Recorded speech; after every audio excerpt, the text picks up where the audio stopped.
Hello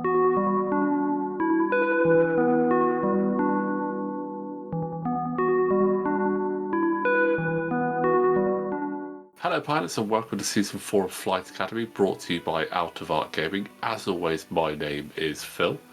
Now, full format rules and lists are in the description below, and you can see all lists in the video link to the top right hand corner of the screen now. But joining me for this game we have... And my name is Fraser. Thank you for having me, Phil. It's been great doing a few of these with you. No worries, Fraser. It's always lovely to have you on board to go over these games as well. And this is going to be hopefully another fun game. We've got Ben with his first order, which I think at this point is the dreaded first order, versus Andy and his lovely little N1 couple of Anakin and Padme, who've been doing all right actually. It's been quite fun to watch these N1s. They've been doing a good job. They're not bad little ships. You can't argue that. They are a good, solid fighter. Oh, I love the N1. Like, the N1 is just... As soon as they said that they were doing Republic way back when they announced 2.0, I was like, great, I get to get the N1 Starfighter. Yeah. Because it's just a cool ship. And I'm looking forward to if and when we get the Mandalorian. I knew you were going to say that. I was literally thinking the same thing. I mean, it's going to be so cool to see it. I'd be curious as to how they tweak it and if they do a model for it. I wouldn't be surprised if they didn't do a model for it, purely because it'll be a ship for one pilot essentially. But yeah. I still live in hope. It would certainly be popular. Yes. I mean, I'd be blind to it. Oh, yeah. Yeah, well, they're quite the thing with X-Wing compared to... The combo with X-Wing and Legion is you buy it's one character, whereas you buy a ship and you have an array of characters that fly that ship. So you'd want to have a few other people who could pilot it. But yeah, who would that be? I mean, you could... 3 pilots off the bat I can think of. You'd have Din Djarin, you'd have Grogu, and you'd have R5 as pilots. And we have seen droid pilots before, because we've got AP5 in the Shithapede, and we have R2D2 in the BTL B Y-Wing, so why not have R5? Yeah. Oh, Magpulse Warheads going straight into Padme there. Aggressive start there. The deplete and jam. So aggressive. And now it's Quickdraw's turn.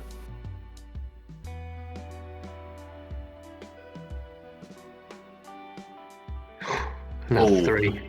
Another 3. Oh no, that's not having to spend Elusive. That's all 3 going through, I think. Oh man. Yeah, all 3 go through. That's Padme down to 1 already. Oh, that's so powerful. I mean, both of these ships hit so hard. And the worst bit as well for Andy right now is that Padme has a deplete, so it's 1 less anyway. And we need to point out, these are TIE fighters at the end of the day. These are TIE fighters. These should not be doing such crazy, nasty nonsense. Yeah, I mean, they are TIE fighters, which is just... It's crazy. I mean, the TIE SF is just such a good ship. I love the TIE SF. It is very strong, yeah. Midnight, in a setup like this with... I mean, we saw it in Season 3. Midnight as a single ship is really powerful with the ability to lock and stop any form of dice modification. Yeah. Even in this sort of 2-ship build where you're only going to get that lock on 1 ship, it's still really powerful, especially when the other ship that you've got supporting is Quickdraw, who goes, okay then, try and take a shield off me, see how that goes for you. You suffer from doing exactly what you're supposed to be doing. It's Yeah. very strong ability. I mean, with Quickdraw, you need to hit her really hard and get rid of all the shields. But That's again, it, there's yeah. a shield upgrade on there as well. So that's 4 shields you've got to take out. And Yeah. Ben's got If you're blinking Elusive. shields off, you're going to suffer. You need to just get a big hit and hope it goes your way, essentially. Get all Yeah. them off, take the one bonus attack, job done, problem averted. There you go. It's just really tough. It is just really It is tough. tough, exactly. I might, in a future season, just say, right, as a group, we're going to write Ben's list and he's going to have to fly that instead. Yeah. I will tell you what, we'll be nice to him. We'll give him a good list, but he can't have all these things that he had previously that have actually broken our little souls into a million tiny pieces. I think I think for me on his list, what I found really interesting was the proud tradition. Yeah. Because I'd not really looked at that much before, but seeing it, Pattern Analyzer Proud Tradition has just worked so well.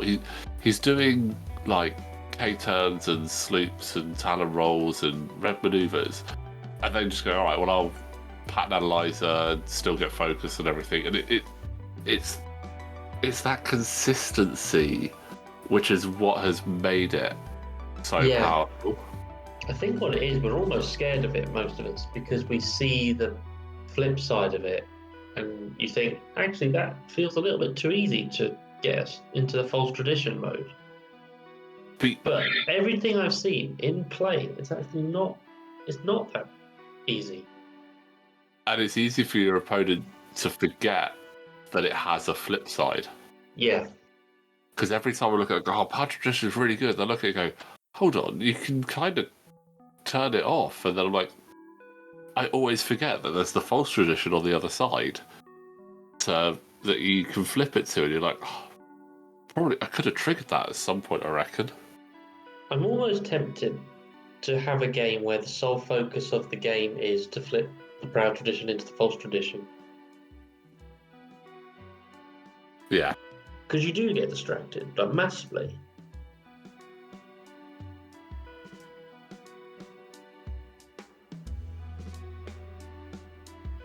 See, I'm intrigued here by the no shooting going on.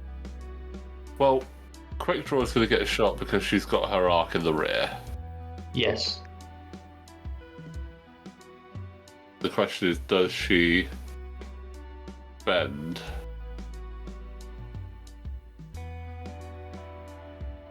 Yeah, so Ben is spending a lot. That looks like 2. Will this... Oh, man. That actually does take Padme out, because even with that evade... that's big. Just the luck of the bad luck on the dice for these guys.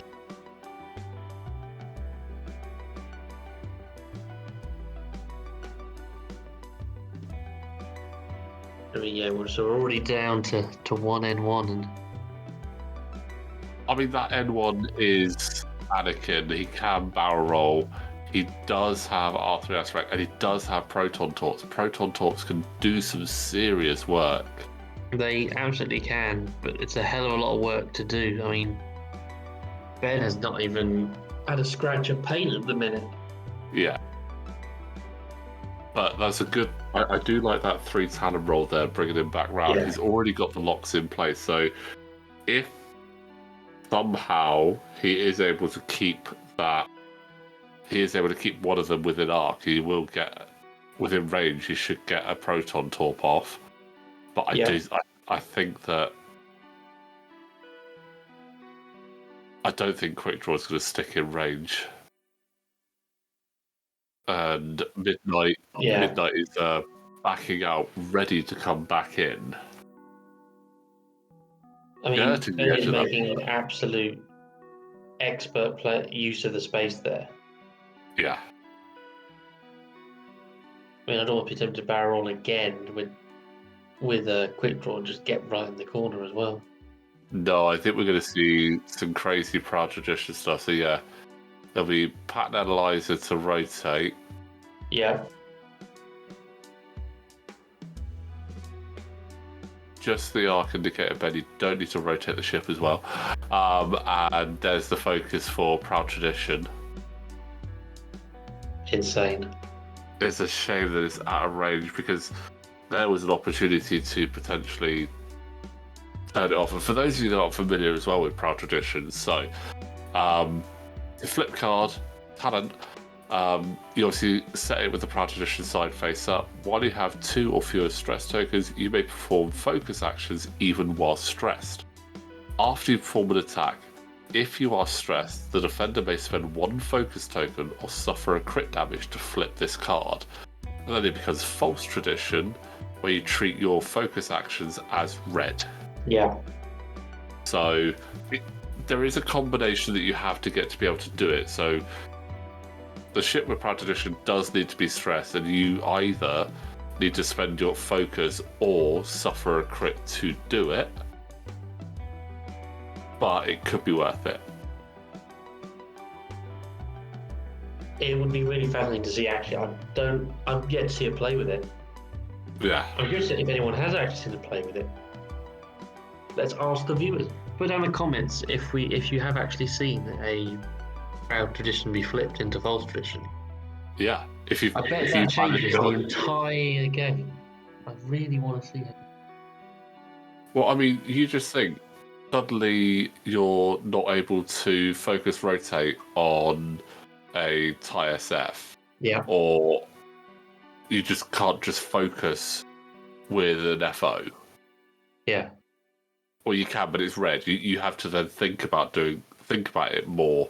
So it is really good. And again, it shuts off that K-turn into a focus. So it is. I mean, even if it's on False Tradition and they bump, it already counts as a red focus, so they wouldn't get double stress. So, but yeah, it's an interesting combination. I would love to see it. Just see how that impacts everything. Well, but I think we've got a Proton Talk coming in to midnight, which is not the ideal target, but that looks like hit crit crit. We certainly need something.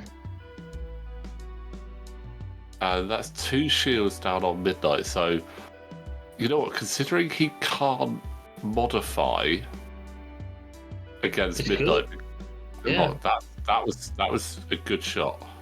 Yeah.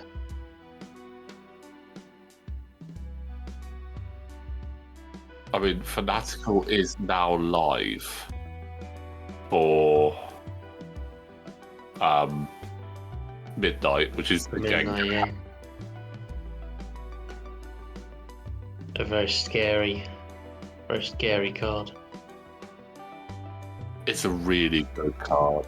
I really like it because it does nothing until you've lost all your shields. But the moment you've lost your shields, suddenly you're like, yes, I can just change. I've always liked just a little. It's always been like a couple of points. Doesn't feel like a lot, but can do a hell of a lot actually. It's a really efficient card. That's it. That's the word I want. And especially considering that obviously your FOs have a shield to start with. Obviously, shield upgrade is the second one. Yeah. It's just quite a nice one to have. Yeah, exactly. Oh, I think if Andy had stayed where he was, he would have had a shot there. Yeah. And instead, Proud Tradition coming in clutch again. Them first orders are very proud. This is where there's a potential to flip it right now. Once Midnight takes his shot, if Andy hasn't lost both his shields, he could elect to take a crit on a shield and then flip Proud Tradition. I'd be up for it. It looks... I see 2 there. Yeah, just 2. Now would be the time. He's just got 2 of 8. Yeah. He could have done it there. But again, it's one of those... Unless you know Proud and False Tradition, you're not going to remember that you can do it. Yeah, you almost don't want to sacrifice the shield. It's a bit like... I would have 100% for that option sacrificed the shield so that he then has his focuses are red going forward. Yeah, 100%. Yes, he's got Fanatical, but I still think that would be great. It would be great. I always feel that like maybe with Proud Tradition you need like a second copy or like almost like one of the condition style cards that you can give your opponent so that they're aware of it. Because Possibly, you can obviously run through that at the beginning of the game. Like as you do, you run through your list with your opponent and be like, alright, I've got Proud Tradition, I've got Fanatical, I've got this. But there's such a bit of an information overload and just like such a data dump on you. Yeah. And you're also trying to remember, right, what are my interactions? What can my ships do? How does this work with this? How does that work with that? There's so half easy the battle to figure sometimes it. is exactly that. You're trying to remember, what have I got on my ships? Yeah. Have I remembered all my triggers, let alone your opponent's? Especially with 2.5, where you very rarely have anything that's a generic. You very rarely have a generic pilot, so everything pretty much has an ability. It makes it a lot tougher. Now I can't like. And you have so much more stuff on your ships now. Yeah, 2 sides of the coin. I kind of enjoy it. It's kind of fun, but also at the same time, you can be a bit. It's overwhelming sometimes. I think so. Sometimes it's okay when you've got a 2-ship format like this. You've not got too much to worry about. But if you had a whole swarm of ships full of stuff, Yeah, that's a lot to remember. I mean, I like flying 4 or 5 ships, so. Well, exactly. Oh, here we go. Proton Talk. Oh no. Have we got a reroll? No, because Midnight has Anakin target locked. Anakin cannot Oh no. reroll. Yeah, okay. It's What a waste of a perfectly good torp. it is just very powerful. Yeah. But Anakin still came out of that without actually taking any damage, though. So really, Midnight was facing the wrong way at the time, but Quickdraw didn't do any damage. So plus size there. He's still got all his health, and that is a big thing. I feel it's going to be a sloop.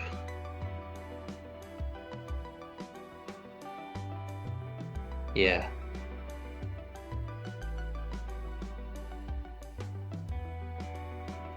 Proud Tradition again. Is that Proud Tradition or is that just Pattern Analyzer? Either way, it's the same thing. Same thing. That would be Proud Tradition there for Midnight, though. Yeah. But bit of a kill box. Would still need to have some really good, not good dice rolls. I'm not sure who that was first. I think. Oh, I think that was Midnight, because that's a Fanatical trigger. Yep. Again, this is where Midnight, the downside for Midnight can be is that you don't want to spend that target lock because you don't want to. He's not getting rerolls, and yeah. Any other day you go, yeah, I'm spending it. I want my rerolls, please. But yeah, but I mean that was Magpul's Warheads anyways, so it does jam off that evade and trigger a deplete. Which on an N1, that's brutal because they only have 2 dice, not naturally. Gonna be not the best of return shot now. No. And we've used up all the proton torpedoes.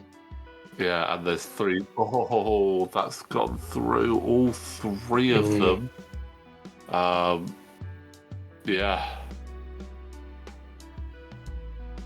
It's a real shame because I don't feel as though Andy's got enough now that he's used up the proton top, he's not got enough to hit back in an effective manner.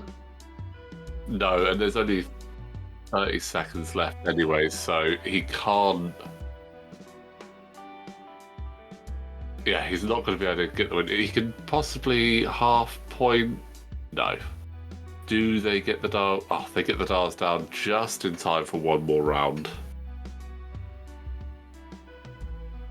Very nicely done.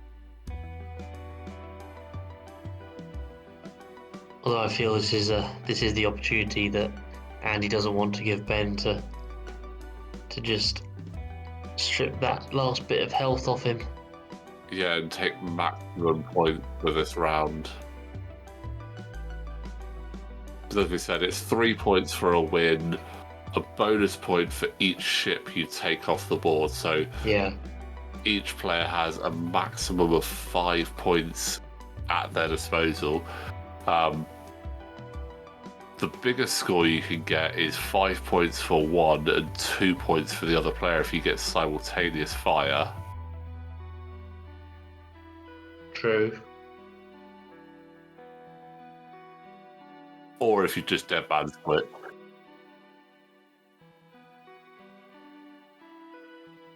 I think Andy's hoping that Midnight's going to fly right and forwards in front of him. Yeah. Taking the focus for Quickdraw.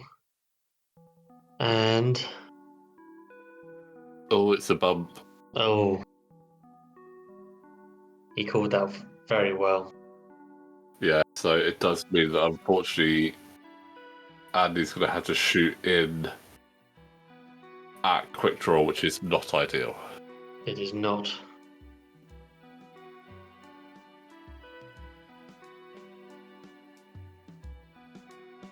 Quickdraw is going to take the first shot.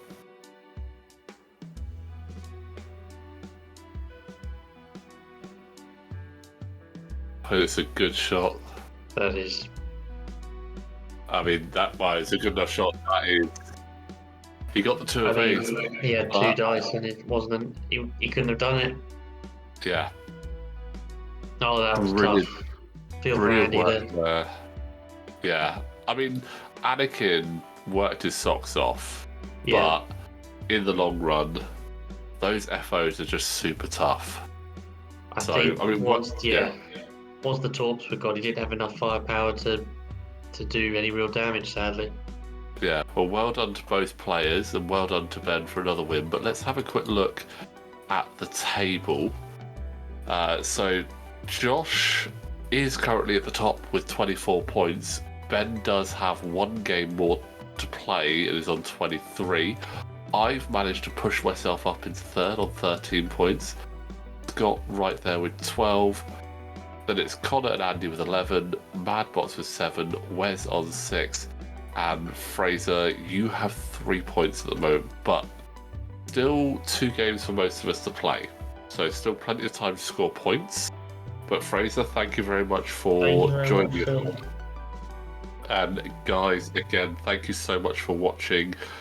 We still have 3 more rounds of action to go, and then the finals. So make sure you like the video, subscribe to the channel, and we will see you next time.